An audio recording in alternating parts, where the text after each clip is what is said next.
All right, Itai, welcome to the show. Hey, Omer, thanks for having me on the show. Excited to be chatting with you. My pleasure. Do you have a favorite quote? Something that inspires or motivates you that you can share with us? Yeah, it's the quote from The Big Lebowski. It's the rug I had. It tied the room together. And for those who don't know, my company is called Duda, and Duda is named after the dude, which is played by Jeff Bridges in The Big Lebowski. And I think the rug in that movie was the centerpiece in his house, and it's kind of this triggers the whole story in the movie. But kind of that analogy also relates to a company. I think every company has a center masterpiece or a center of gravity.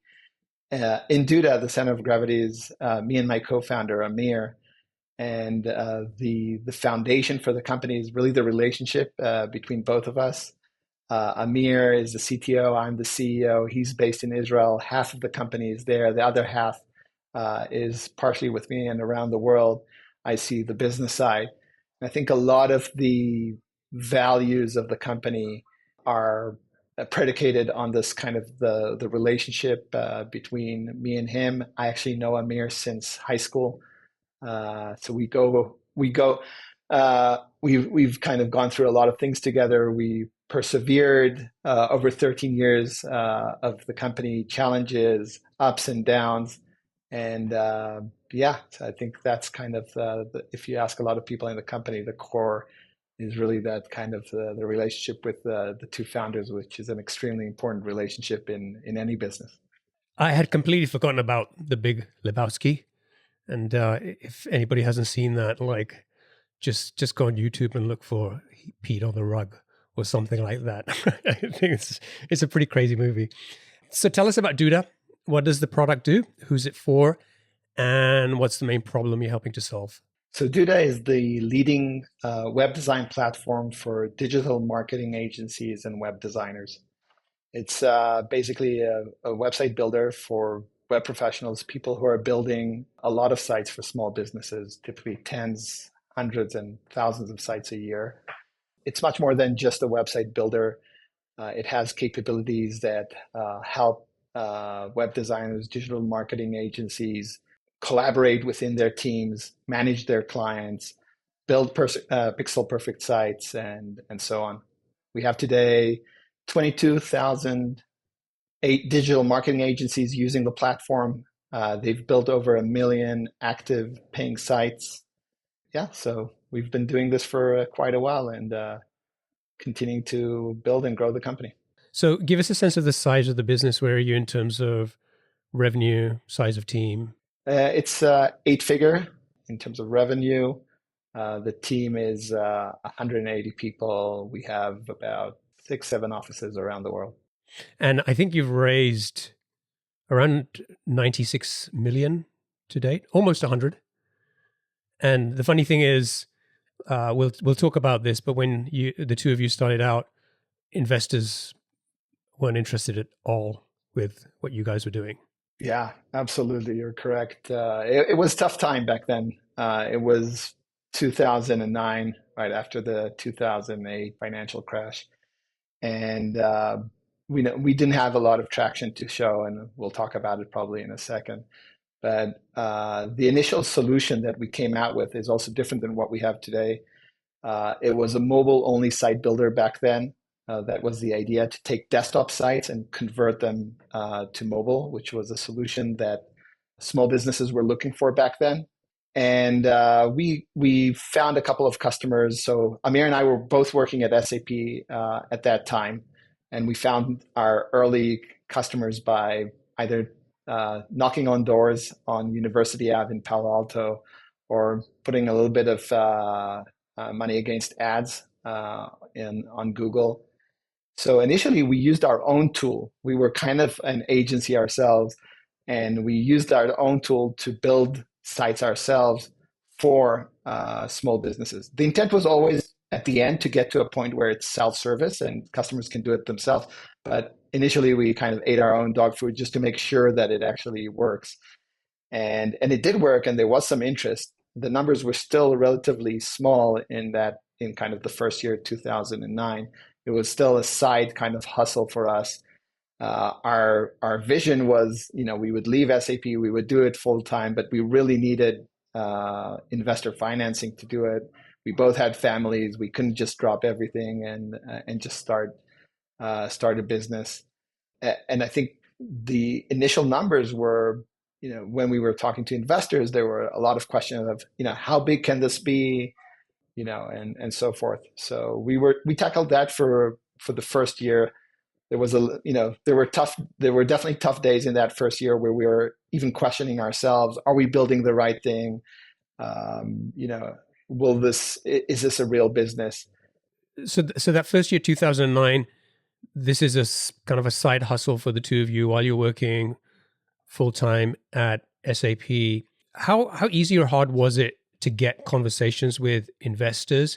Because you're very, very early on with starting this company, and how many investors did you reach out to? How many conversations were you able to have? We were in the Silicon Valley, so it wasn't. I don't think it was really that hard to get initial meetings. It was really difficult to get the second meeting after the first. We just heard a lot of no's, no interest. Was before there was other site builders that in the space that went public. So there was no big company in the space, Wix or Squarespace. All those were not big yet.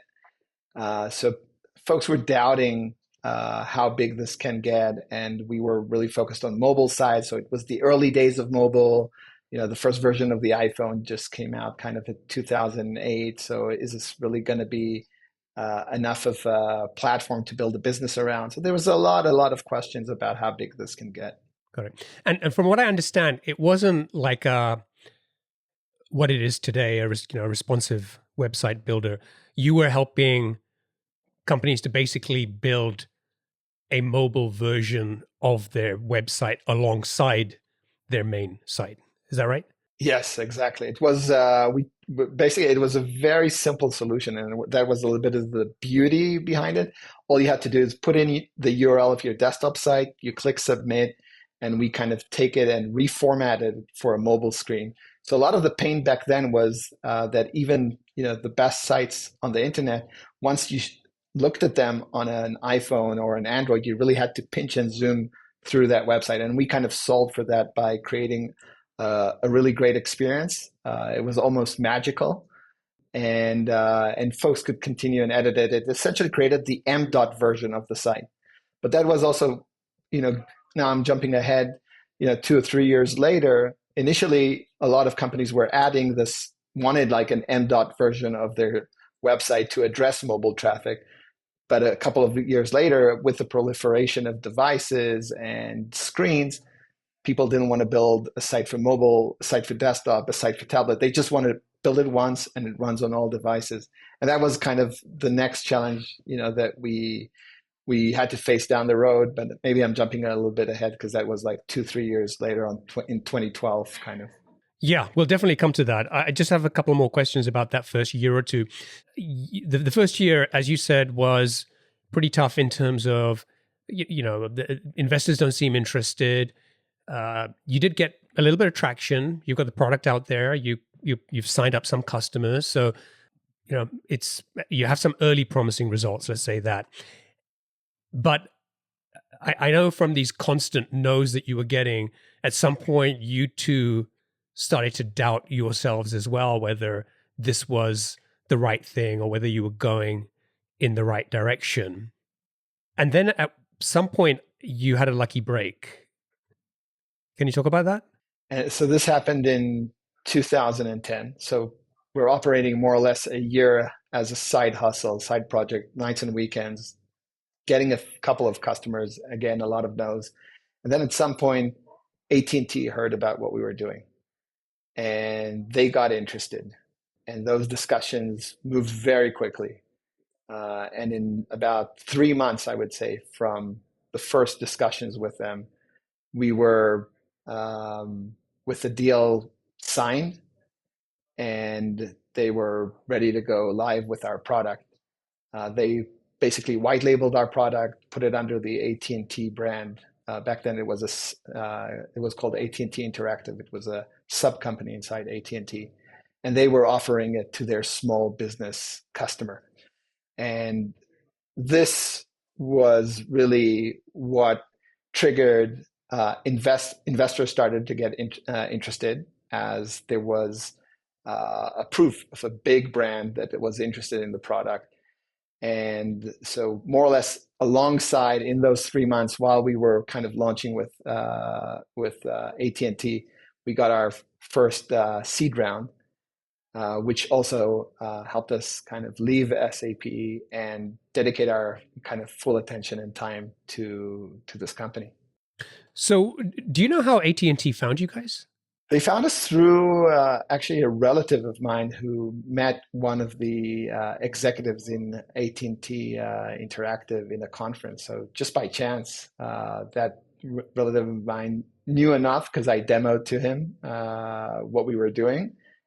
So he just got enough of he was able to explain what we were doing so that enough for them to be interested and reach out to get more information. I think you can't. It feels very very lucky, and I'm sure luck is always a big component of everything. But and I hear a lot of I talk to a lot of entrepreneurs, and that same challenge that we have. Everybody's kind of investors are not interested. They want to see traction, but they're not willing to invest in me, so I can do marketing, so I can really get traction. So it's kind of always a chicken and egg.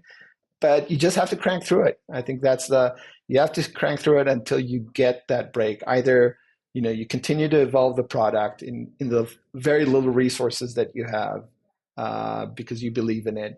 You continue to get more customers. And either if you're kind of in the SMB space, you have to, when investors want traction, they want to see enough small business customers, enough volume to show that this is a credibly growing business and can continue to grow. Or if you're more kind of in the enterprise, mid-market enterprise space, you need to land that big fish without having a lot of investment in your company, just based on a big customer having a need and seeing you with your solution solving that pain.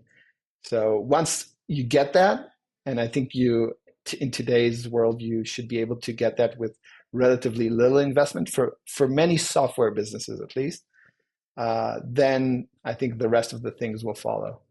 Do you remember roughly how much the AT&T deal was worth at the time? I have a picture until this day with kind of the check once it arrived home, and I'm kind of holding it outside the door next to the post box. I don't remember exactly how much it was. I'm sure it was in the kind of tens of thousands in monthly revenue in the first couple of months, and then probably grew beyond that.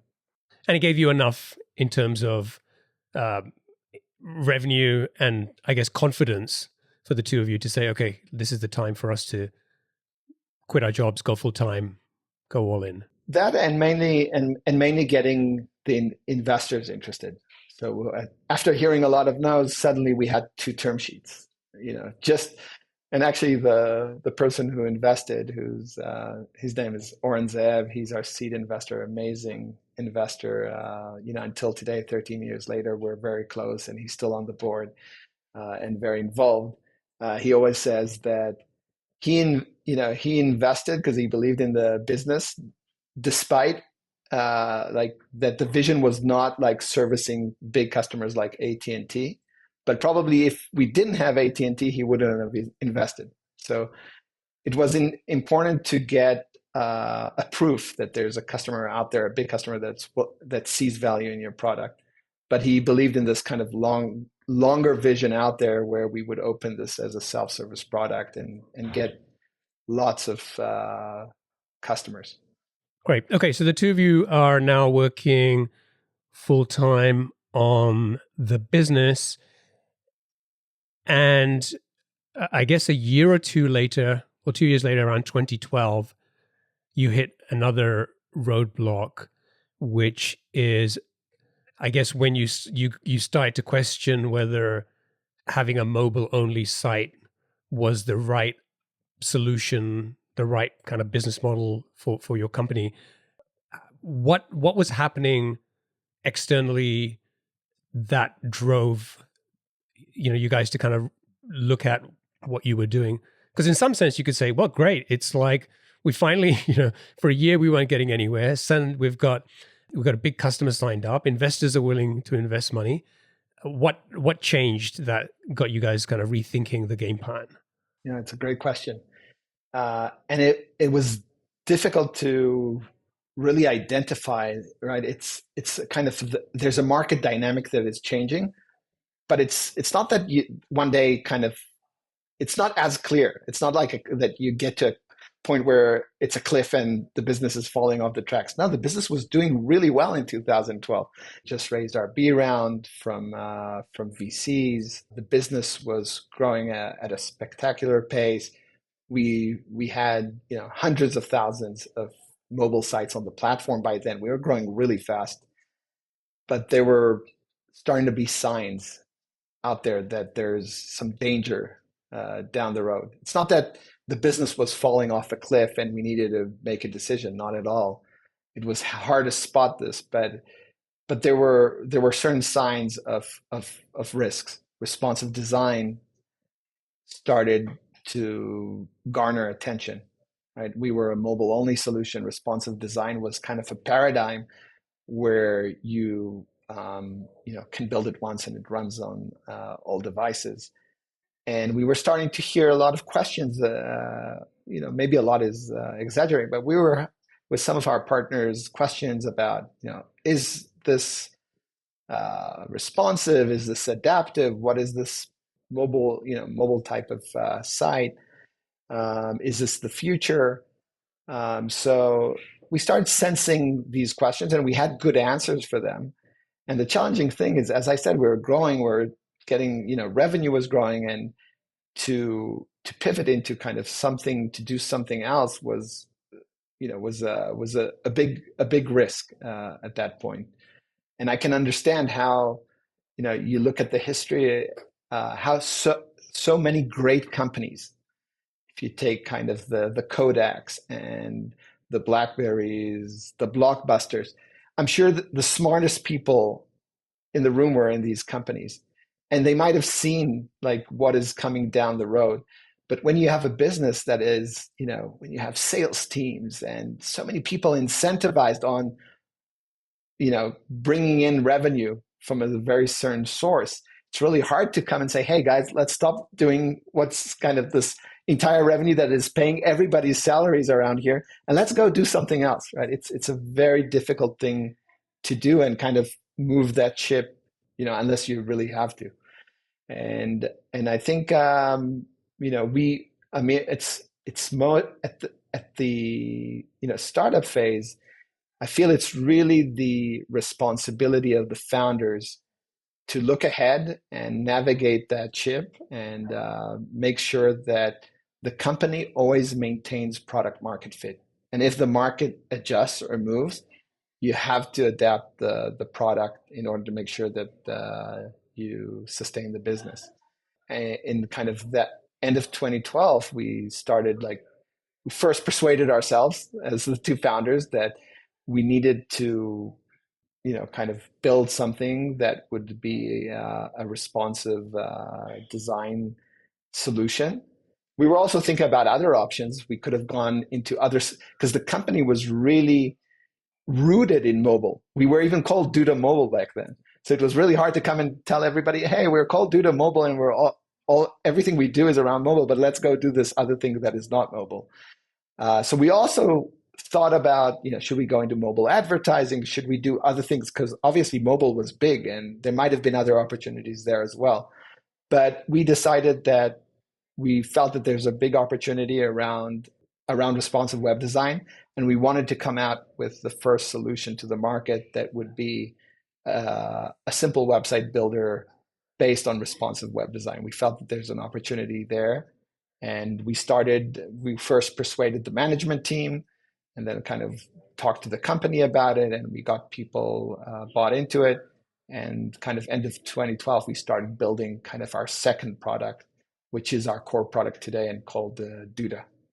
And then presumably you had to persuade the or at least get the investors on board as well after having raised a Series B on a different idea, to then say, guys, we're actually now going to go and invest and take this in a different direction.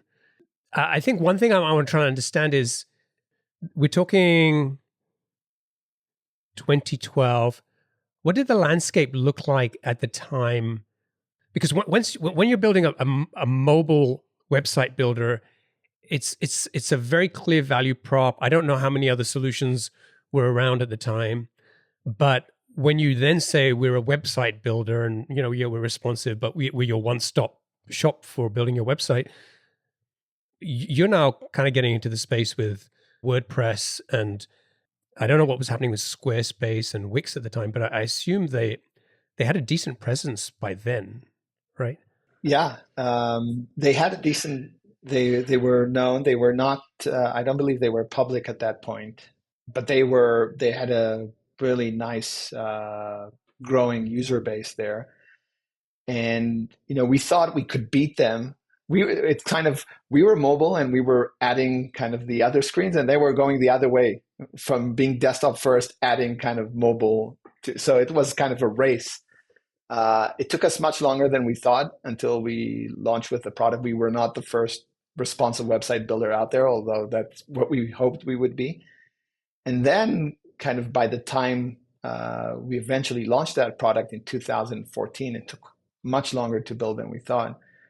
It was tough because there were other solutions, and suddenly kind of maybe for the first time in kind of 3-4 years of the company, the word differentiation came into the jargon. Like, how are we different? Why are customers going to come to us and not to them? So we were looking at our user base, and about 50% were small businesses building websites for themselves. And the other 50% were these web pros, web designers, digital marketing agencies, marketers, building websites for others. And kind of the company was torn between these two types of customers because each one was asking for different things. The SMBs were asking, build me, these simple tools so I can just click, click, click and launch my website very quickly. While the web designers were asking for sophisticated tools, powerful tools. So we understood that we needed to make a decision between these two customers that were kind of tearing the company apart. We were significantly under-resourced compared to the giants in the space, and there's no way that we can address these two customers successfully. So we looked at the data, and we felt, based on the data, that these agencies, web pros, were growing faster than our small business customers. We also felt we understood them better. Maybe it's the Israeli engineering DNA. I think we're good at building sophisticated technology. We maybe weren't as good or as excited about kind of dumbing down the platform for a very non-technical, simple user. And then third, we felt that there was a really big opportunity just around the web pro market. We felt these customers were underserved with the existing solutions. And we thought that by doubling down, we could really hone the platform to address their pain points and kind of have a differentiated messaging to the market that we are a platform for web pros. So I'd say kind of from 2015, we made that decision that we're going to be a web pro first company. And from that day onwards until today, we don't spend $1 to acquire a small business. So I think that all makes sense, and definitely it we can look back now and say it was probably the right decision for you to do that. For someone who's listening to this, might be thinking, well, what forced you to make that decision? The company is growing; it's growing well. You mentioned you'd raised the Series B.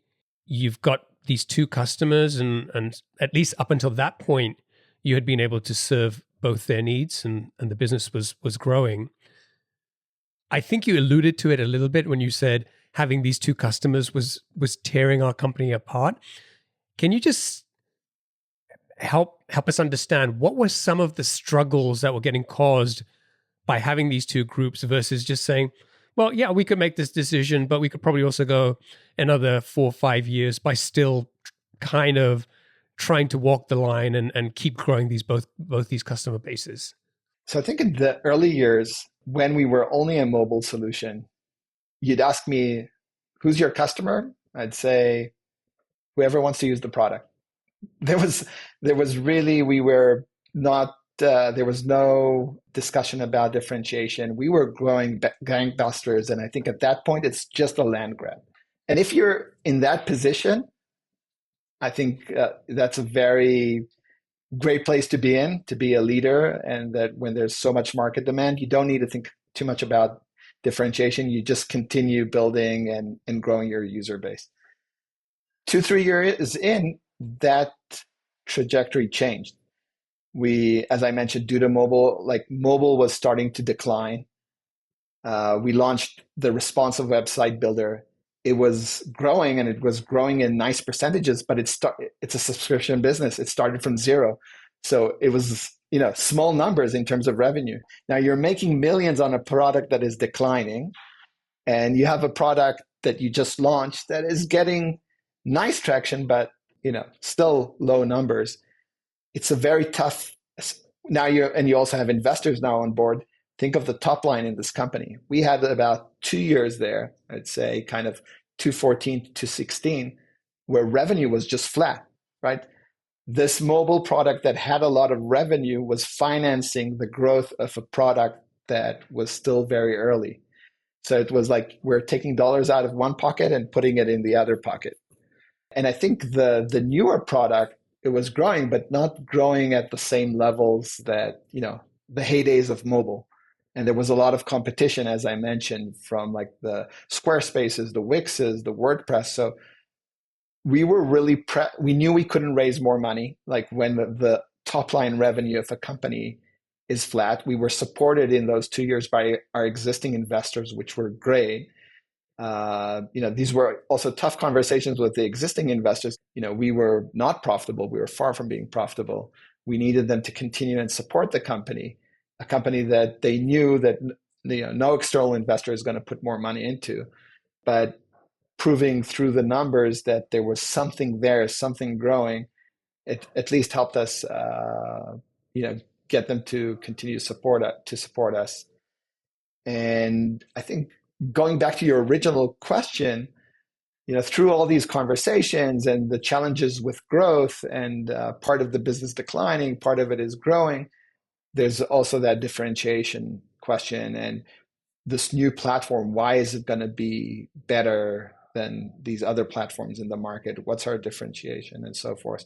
So that kind of really forced us to also from an efficiency perspective, when you're supporting two platforms and all customer types, like how are you really going to compete with these giants? When your R&D needs, when you have an R&D that is maybe the tenth of a size of your competitors, and they're focusing on less customer types than you are. So you're forced to make kind of a decision if you don't want to hit a wall. Yeah. So you basically said we're going to go all in with pros. We're not going to try and build this product for SMBs. How did that look in terms of execution? Was it like, I mean, obviously, like, did you just let these SMBs continue using the product, and then, if they churned, they churned, but everything you were doing beyond that point in terms of go to market, any ad dollars you were spending, where your sales folks were focused, it was more all about going after pros now? Yeah, very much the latter. We didn't fire any customer. So we were in a fortunate position where it didn't require a lot of investment to retain the SMB type of customers. And until today, actually, if you're an SMB, you can go to our website, duda.co, and sign up for a website. And we probably still have a lot of SMBs, although the messaging on our website is very clearly geared towards agencies and web professionals. But some small businesses are more technically inclined and maybe want a more sophisticated product and find it within our solution. So every like maintaining that customer base, it was important. That was generating a lot of revenue, but really kind of starting to transition the company in terms of, from a marketing perspective, the level of messaging. If previously we needed to, when there was always conversations, arguments in marketing. Do we say responsive web design, or maybe SMBs don't understand that, and we should say works on tablet, desktop, and mobile, right? So these conversations went away the moment that we decided, no, we're a web pro company. Marketing team knew at what level to message. The R&D team knew which features to prioritize. The sales team understood who their customer was. So it brought tremendous amount of clarity and focus into the organization. Just that what seems like a real, maybe simple decision, it had a lot to do with focus and really helped kind of propel the company to where it is today. Great. So I want to talk about growth and some of the strategies that helped you, grow the business, as well as some that didn't work out well. Before we do that, one of the things that we didn't talk about was the Google deal or partnership, which happened, I think, around 2012. So can you explain, like, what was that deal? What did it look like, and how did it come about? So this was still on the mobile days when we were still Duda Mobile, and conversations with Google got to a place where they wanted to offer our mobile product to their customers under their own brand. And Google very seldomly does that, where they will take a small startup's software, put their own brand on it. It was like Google Mobile Website Builder powered by Duda. So it was co-branded.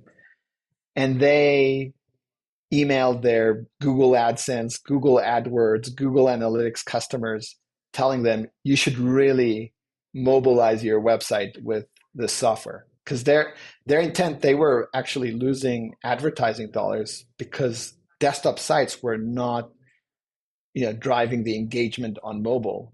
And they wanted a lot of their customers to move to mobile to drive more advertising sales. So that partnership was extremely beneficial for us. I think until today, a lot of people, when I say Duda, they say Duda Mobile. Like, even though this was a product from 10 years ago, it's just being associated to the Google brand and the power of marketing that they have when they do something at this scale. And we were working with so many teams inside Google in different countries, different locations, to make sure we were localizing this product for different markets, for the Spanish market, obviously for the English market, for the Japanese market. We can talk about that as well. So that I really feel gave us a huge boost. And by the way, some of the challenges that I talked, the flags down the road in that relationship with Google around where we started to sense that mobile might be a problem, is some pushback that came from, again, this was maybe a year in or a year and a half into that relationship with Google, and that partnership was working well. But some of their engineers started pushing back on, like Duda Mobile, we don't see it as the future solution. The future is really responsive. So these are some of the things where we picked up, where some of our partnerships were also having this debate internally if this is the right solution or not for the future. How did that deal come about? How did you get talking to the folks at Google? Oh, yeah, I don't remember exactly how that one came about. I mean, it is really unusual for Google to want to like take a product from a startup and white label that for their customers.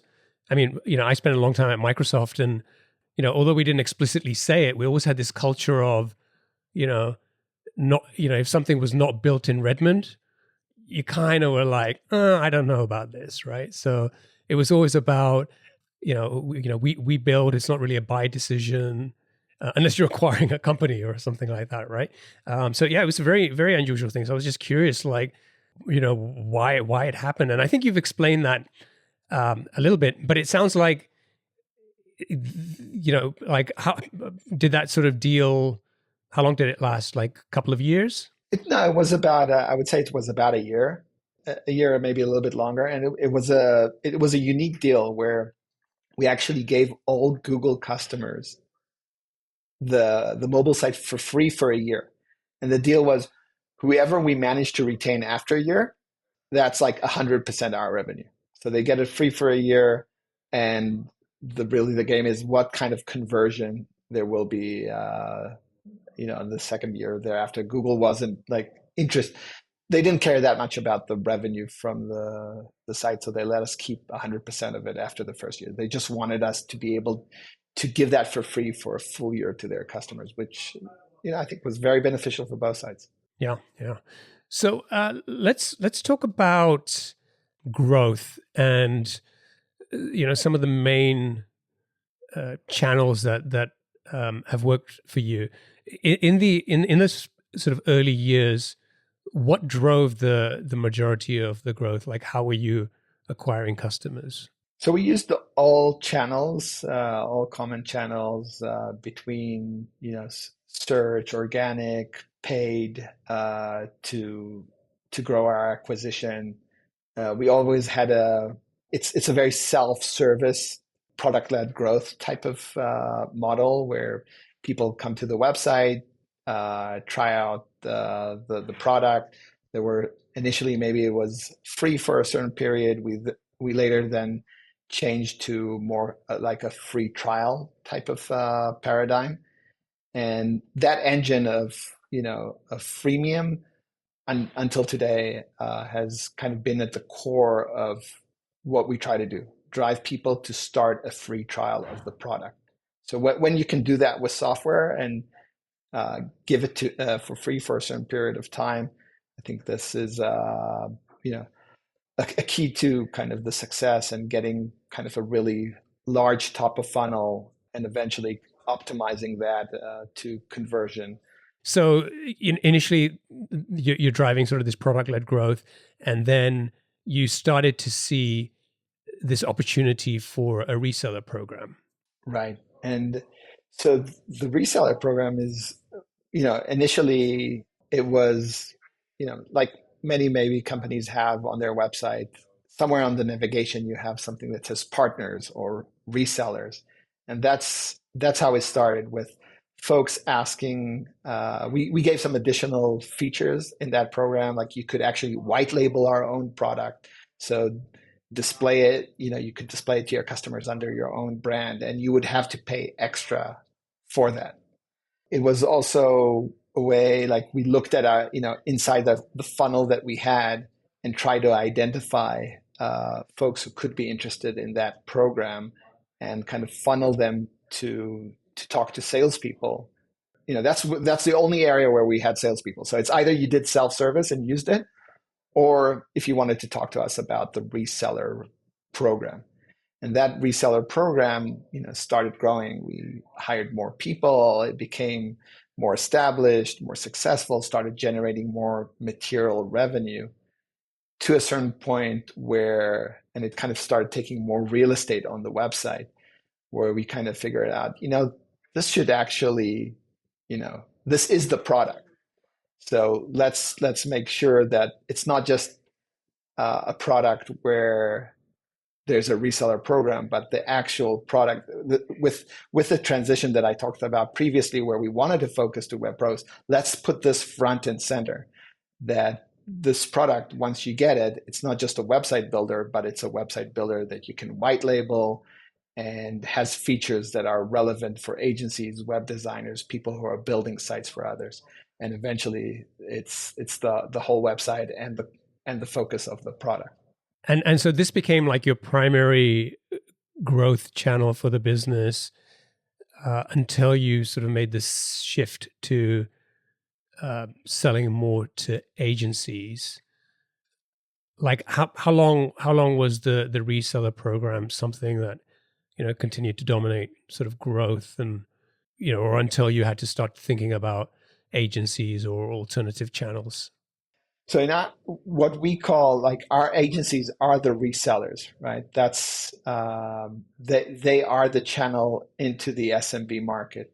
So kind of at that point in 2015, when we decided, no, we're going to be a web pro only type of company, that's kind of when we fully transitioned, where that program of web pros was basically the only program, and the price and the plans that we had on our website were only plans for people who are going to resell.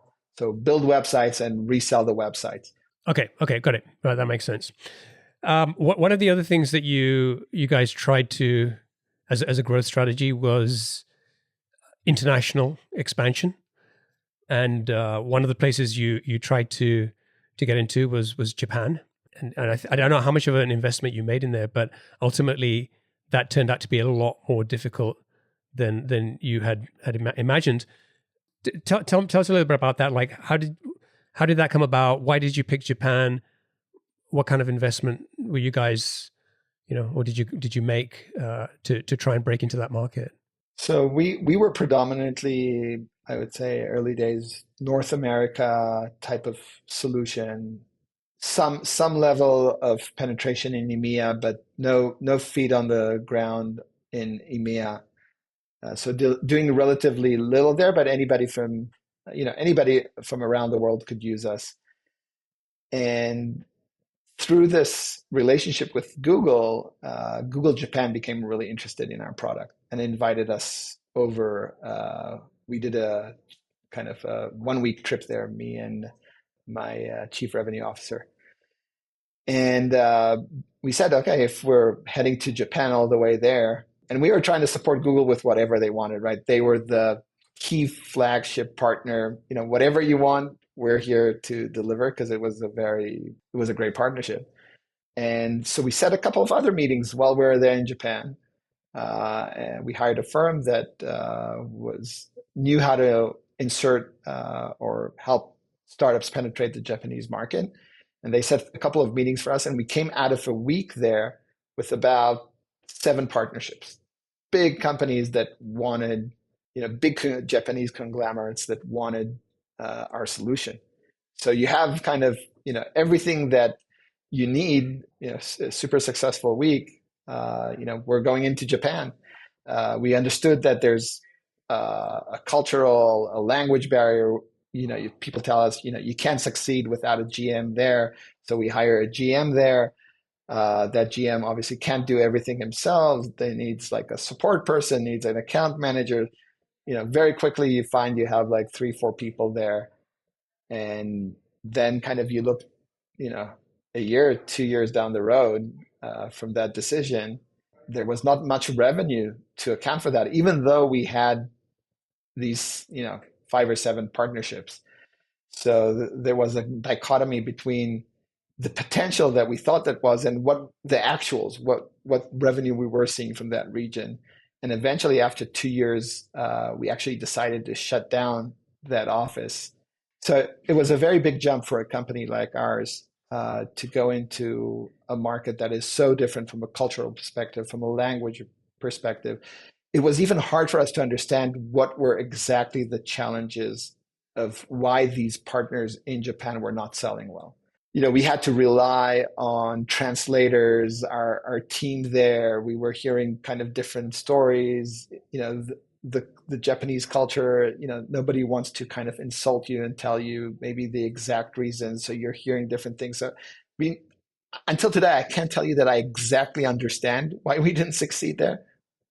We tried different things and it just didn't work out. And we decided that, maybe we kind of jumped a little bit, over our skis there, and we needed to go back to focus on the key geographies that are working. And it's probably makes more sense for a startup that has been doing, kind of well in North America to consider, first of all, other English speaking countries that like, Canada, Australia, South Africa, obviously UK, expanding there, expanding to other countries in Europe, things that are, not as big of a leap as going into to Asia that requires much more scale and much more resources in a company to maybe do it successfully. So I think we should wrap up. We should get on to the lightning round. I've got 7 quick fire questions for you. Just try to answer them as quickly as you can. Are you ready? Absolutely. Let's go. Okay.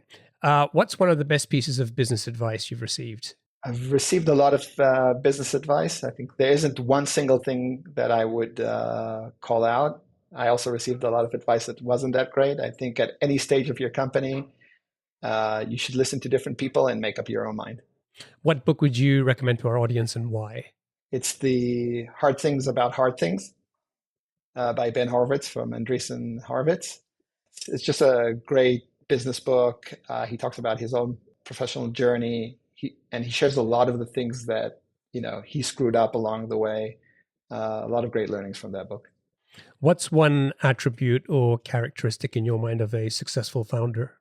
To be level-headed. At least that works for me. I think there's so many ups and downs on this journey of building and scaling a company. There's good times, there's bad times. You need to keep level-headed. What's your favorite personal productivity tool or habit? I personally use Asana as kind of my to-do list. This is where I store all kind of the major tasks I need to do. I prioritize them. And for me, aside from that being kind of the storage place for all the things I need to do, it's also a peace of mind that I know I don't need to keep on thinking about, I need to do this, it's there. And this is kind of how I decide what are the things that I'm going to be doing in the next day or week. What's a new or crazy business idea you'd love to pursue if you had the time? Oh, I have a lot of great ideas, but I'll keep them to myself until I have time. Okay. What's an interesting or fun fact about you that most people don't know? I have 4 different citizenships from 4 different countries, each one in a different continent. So it's Israeli, American, South African, and Polish. And maybe that's kind of something we can talk about in the next podcast. Yeah, that's a separate episode, just how you got those 4. And finally, what's one of your most important passions outside of your work? I love sports, any sports, but especially running, biking, surfing. Great. Well, Itai, thank you so much for joining me. It's been a pleasure chatting. I love the story of what you guys have gone through to build Duda and get it to where it is today. I think that there might be people out there listening who are in that first year back.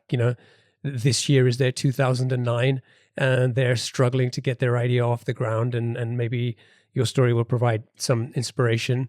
And then beyond that, you had some lucky breaks like the AT&T deal, but there was also a lot of challenging times that you had to figure out how to deal with and overcome, and some decisions that you have to make, which is not always easy when you're basically you're basically sacrificing your cow, right? The side of the business that's bringing in all the revenue. So it was really helpful just to understand like the decision making process and how you went through that and made those calls, because I'm not sure we did it justice, but when you're in the trenches in the middle of that, it's a really tough situation to be, and it's not always as clear as it might be now when you look back in 5-6 years time and say, yeah, that was the right call. So appreciate you doing that. If people want to check out Duda, they can go to duda.co. And if folks want to get in touch with you, what's the best way for them to do that? I'm on LinkedIn, Twitter, I guess any of those, or feel free to email me at Itai, Itai, at duda.co. Awesome. Thanks, man. Appreciate you making the time. And I wish you and the team the best of success. Awesome. It was a lot of fun talking to you, Omer. Cheers.